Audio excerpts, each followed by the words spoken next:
आज एक time machine लेकर आया हूं, बड़ी मेहनत से लेके आया हूं और समझिए कि आपको मैं 4-5 साल पहले लेकर चला जाऊंगा। 4-5 साल पहले के काल में।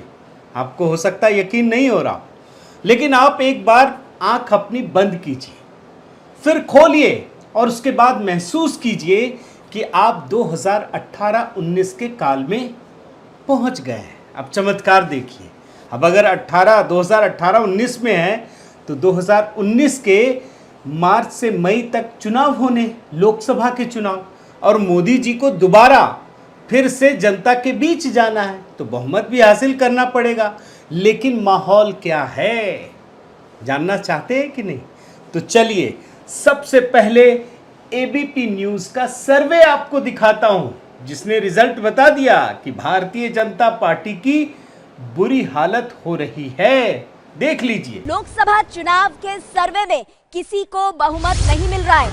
233 सीटों के साथ एनडीए बहुमत से 39 सीट दूर नजर आ रहा है। एबीपी न्यूज की वोटर का ये ओपिनियन पोल सर्वे के मुताबिक बीजेपी को अकेले अपने दम पर 233 सीटें मिलने का अनुमान, और कुल मिलाकर एनडीए को 233 सीटें, इसके अलावा यूपीए को 167, कांग्रेस पार्टी को अपने दम पर 109, अन्य के खाते में 143, यानी कोई भी गठबंधन सरकार अपने दम पर नहीं बना रहा है। देख रहे हैं ना, भारतीय जनता पार्टी तो छोड़िए, एनडीए को भी बहुमत नहीं मिल पा रहा है। ये है एबीपी न्यूज का सर्वे। कमाल। 2019 की बात बता रहा हूं, अभी उसी काल में हैं हम लोग, और अब तो यहाँ संदीप चौधरी पहुंच गए हैं जो दिन भर एजेंडा चलाते हैं मोदी के खिलाफ। अब तो हो सकता है 100 सीट भी ना दे, लेकिन खैर आप एबीपी न्यूज से आगे बढ़िए। और अब मैं आपको आज तक का सर्वे दिखाता हूं, जुलाई 2018 का। बड़े ध्यान से देखिए कि इसने क्या दिखाया है सर्वे में 2019 के लोकसभा चुनाव को लेकर। देखिए, 4 साल कुछ महीने बीतने के बाद देश का मिजाज कुछ यूं पलटा है कि हाँ, सरकार तो आपकी बनती दिखाई दे रही है, लेकिन आंकड़ा घटा है। देख रहे हैं ना, देश का मिजाज कुछ पलटा है। अब पलटा कैसे है वो भी तो देखना पड़ेगा ना। तो आप देख लीजिए, स्क्रीन पर देखिए, 245 सीटें बीजेपी को दे रहे हैं, कांग्रेस को 83 और अन्य को 215। इसका मतलब है बहुमत नहीं मिल रहा, मोदी जी को नहीं मिल रहा है। और आगे बढ़िए, आपको एनडीए का भी हाल दिखा देते हैं इसी चैनल का। एनडीए को 281, यूपीए 122 और अन्य 140। यानी इन्होंने देश का फैसला सुना दिया। अभी चुनाव नहीं हुआ है 2019 का, आप भूलिएगा मत। अभी आप 2018-19 के काल में हैं और मैं टाइम मशीन से सारी चीजें निकाल रहा हूं। भाजपा को बहुमत नहीं मिल रही है। अब मैं आपको एक और चमत्कार दिखाता हूं, इंडिया टीवी का सर्वे दिखाता हूं। ये भी 10 मार्च 2019 का है, देख लीजिए। 238 पर बीजेपी, 82 पर कांग्रेस और तृणमूल कांग्रेस 30 पर। ये टॉप 3 बड़ी पार्टियां बनती हुई दिखाई देती हैं। और अब आपके सामने तुलना है 2014 से, तो आप देखिए 2014 में 282 बीजेपी थी, अब 238, 44 सीटों का नुकसान। कांग्रेस 38 सीटें बढ़ सकती है, लेकिन 82 तक ही पहुंच पाने की पोजीशन में दिखाई देती है। देख रहे हैं ना, भारतीय जनता पार्टी की बुरी हालत। मोदी जी कैसे बनेंगे प्रधानमंत्री? ये तो टीवी वाले नहीं जिता रहे हैं, आपको दिखा रहे हैं एकदम से। और भाजपा को तो 44 सीटों का नुकसान दिखा रहे हैं ये इंडिया टीवी वाले। और आगे लेके चलूं क्या? अब रिपब्लिक भारत में लेकर चलते हैं। सबसे सच्चा सर्वे, यही कहते हैं ना ये लोग, जन की बात का सबसे सटीक ओपिनियन पोल। अब मैं आपको 5 अप्रैल 2019 के आंकड़े दिखा रहा हूं, सर्वे दिखा रहा हूं, देखिए ना। एनडीए के 304 से लेकर 316 के बीच में सीट आएंगी, और यूपीए के 117 से लेकर 126 के बीच में सीट आएंगी। और इन्होंने साफ कर दिया कि कुछ भी हो जाए, भारतीय जनता पार्टी को 250 सीट नहीं मिलेगी। मोदी जी प्रधानमंत्री कैसे बनेंगे? अगर भारतीय जनता पार्टी को 250 से ऊपर सीटें नहीं मिलेंगी। और एक सर्वे दिखाऊं क्या? एक अंग्रेजी चैनल का भी दिखा देता हूं, न्यूज एक्स का।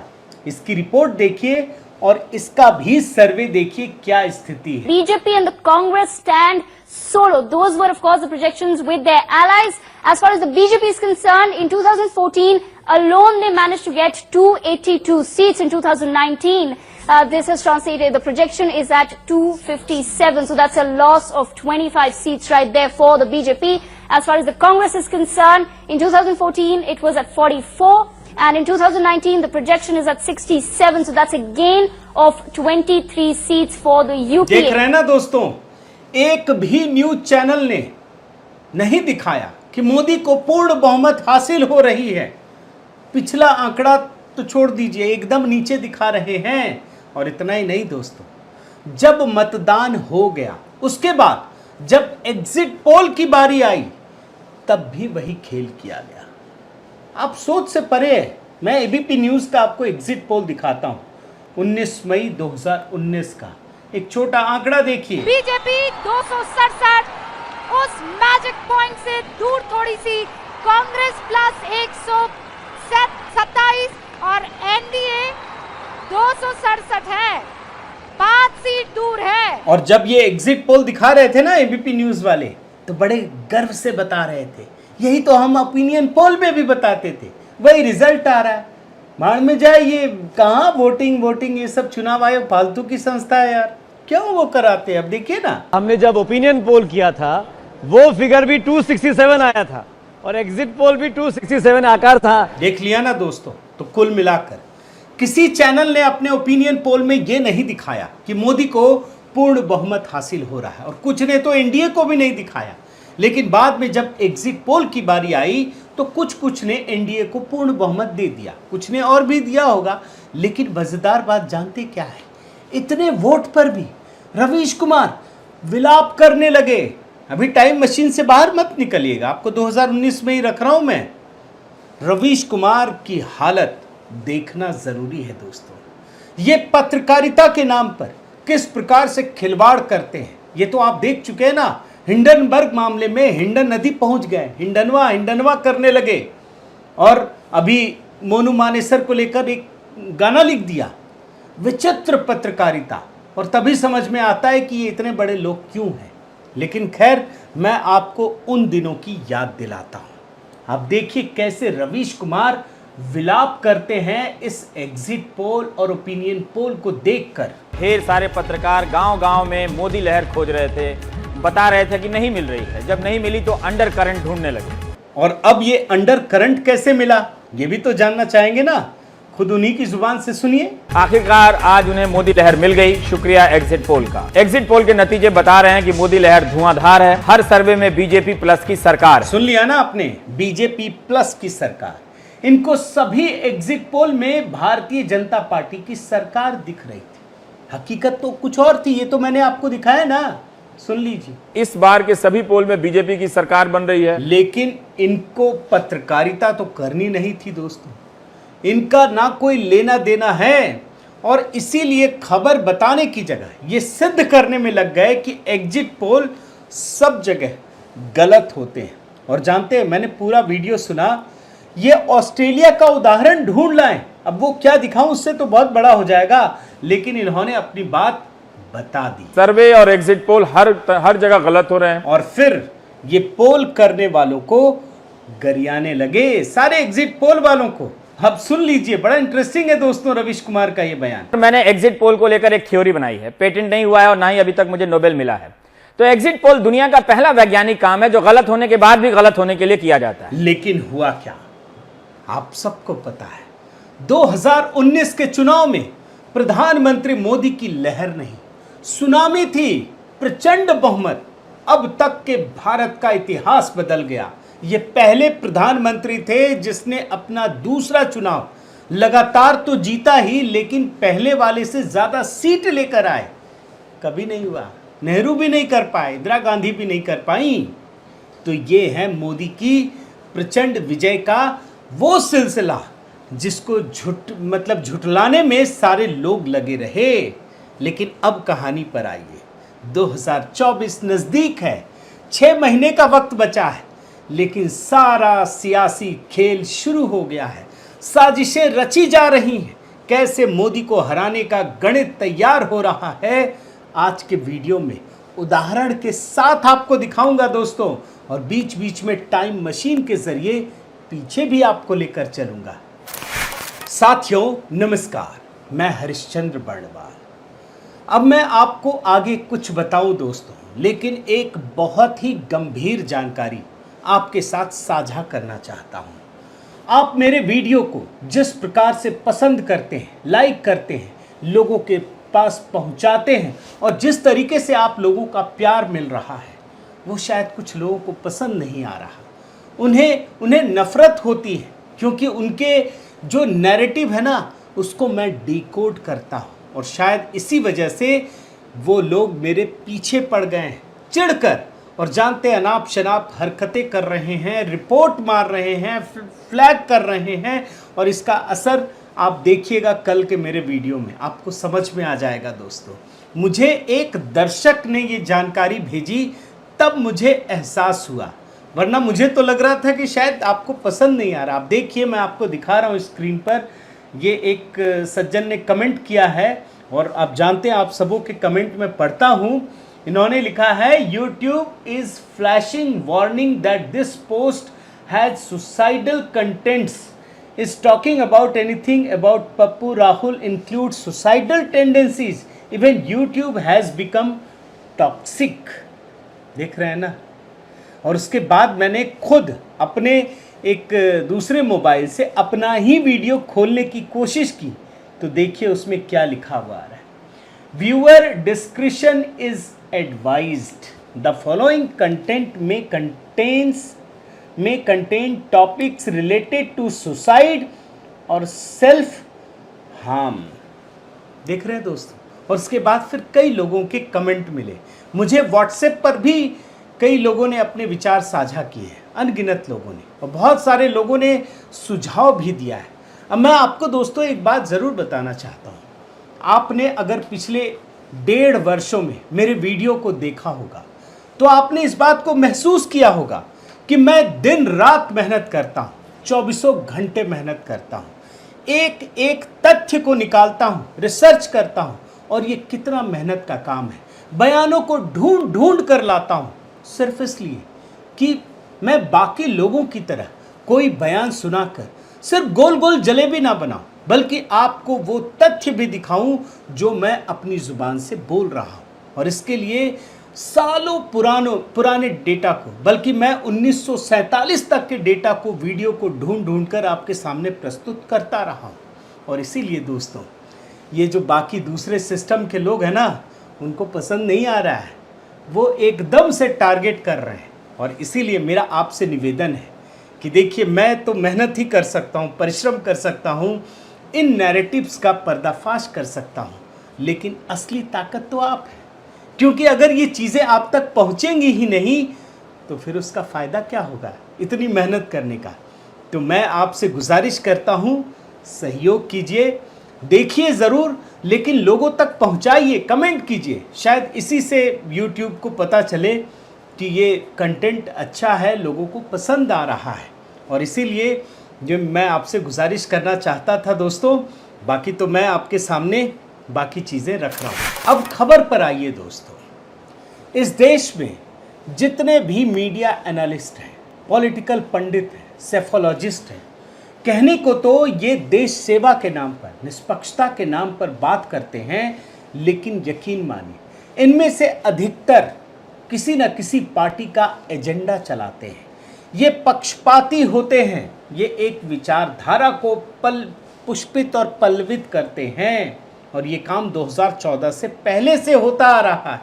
उस समय लोग समझ नहीं पाते थे, लेकिन 2014 के बाद इधर का इकोसिस्टम भी जागरूक हुआ है। जनता तो जागरूक है ही, तभी तो 2014 में मोदी जी को प्रधानमंत्री बनाया। लेकिन इसके बाद ये जो सिस्टम जगा ना दोस्तों, उसने इस एजेंडे का पर्दाफाश करना शुरू कर दिया।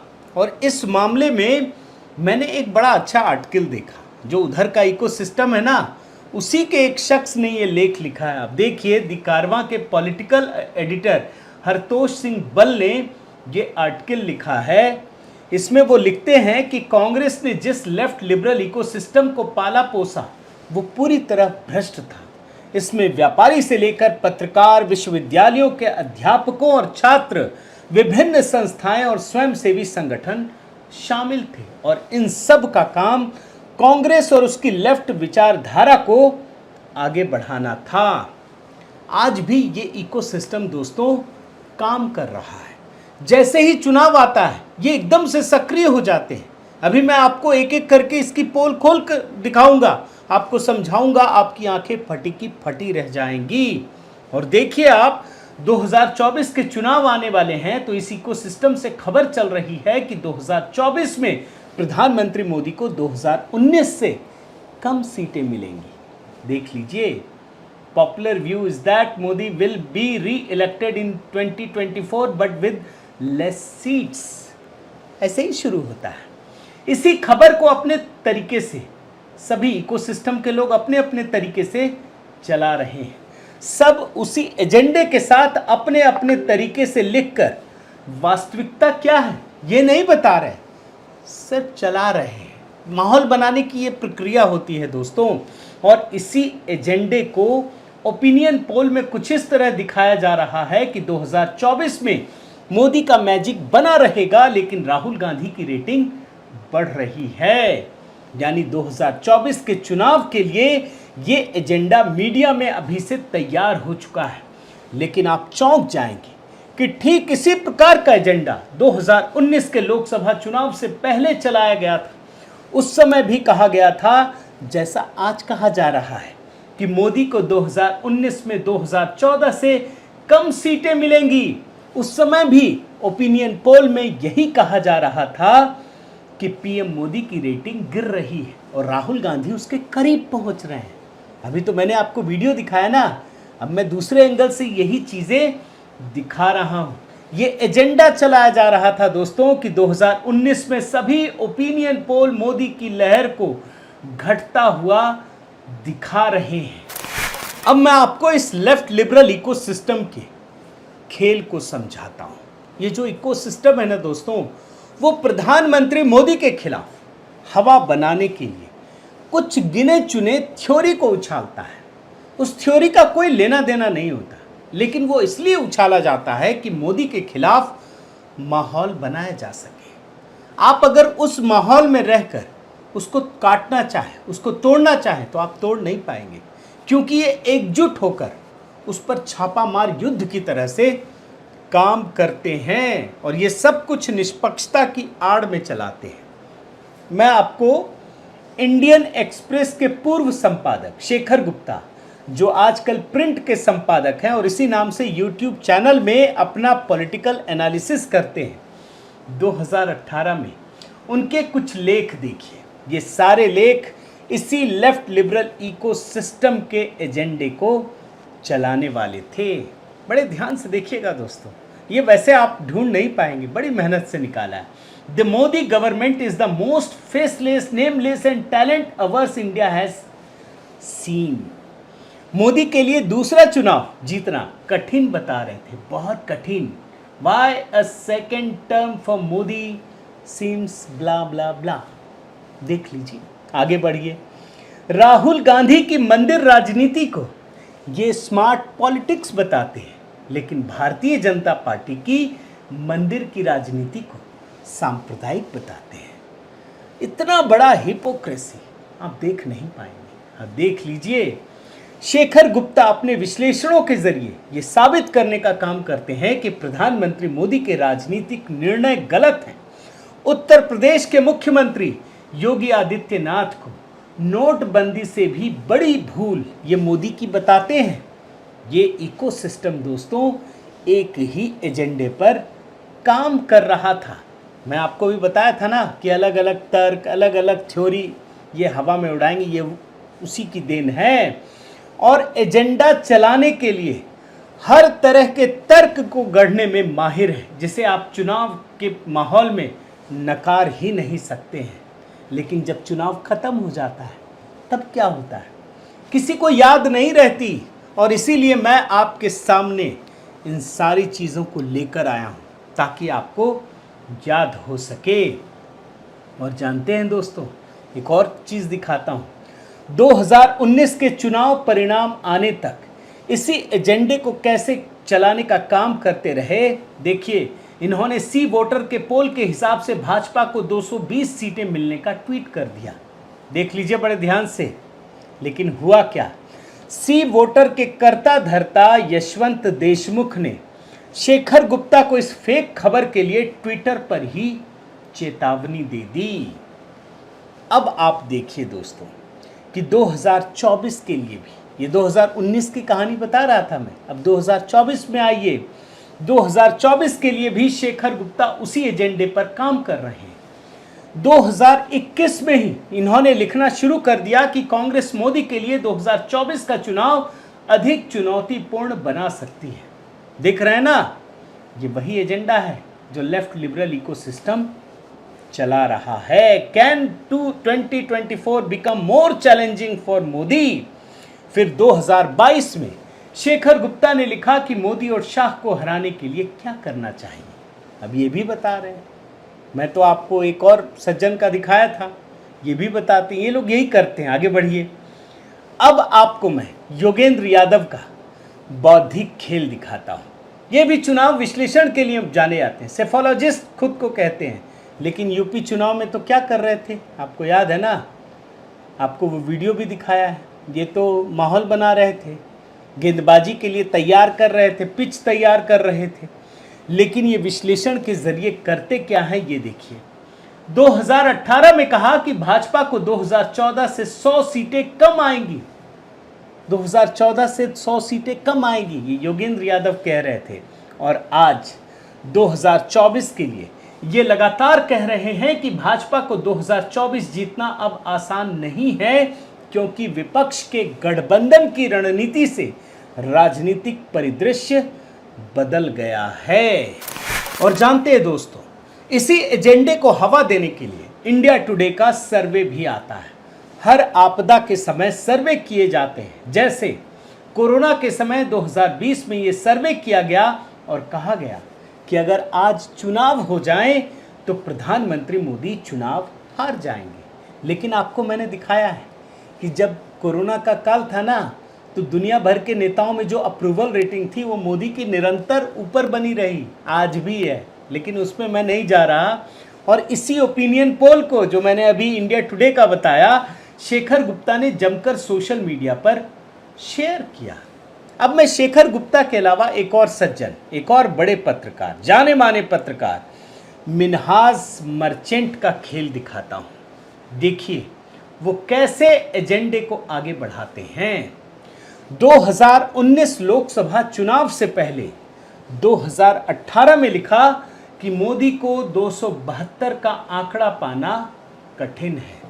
और आज 2024 के चुनाव से पहले 2023 में मिन्हाज मर्चेंट फिर लिखते हैं कि मोदी को 272 का आंकड़ा पाना कठिन है। तो कुल मिलाकर दोस्तों, जनता जो है वो चुनाव में मतों के जरिए सत्ता बदलती है, लेकिन ये जो लोग हैं ना, पॉलिटिकल पंडित, इनको मतों से लेना देना नहीं है, ये जनता का ही मन बदल देते हैं। ये उल्टी सीधी कहानियां दिखाते हैं, कहानियां बनाते हैं, थ्योरी गढ़ते हैं और एक ऐसा माहौल तैयार करते हैं जिससे सब कुछ बदल जाए।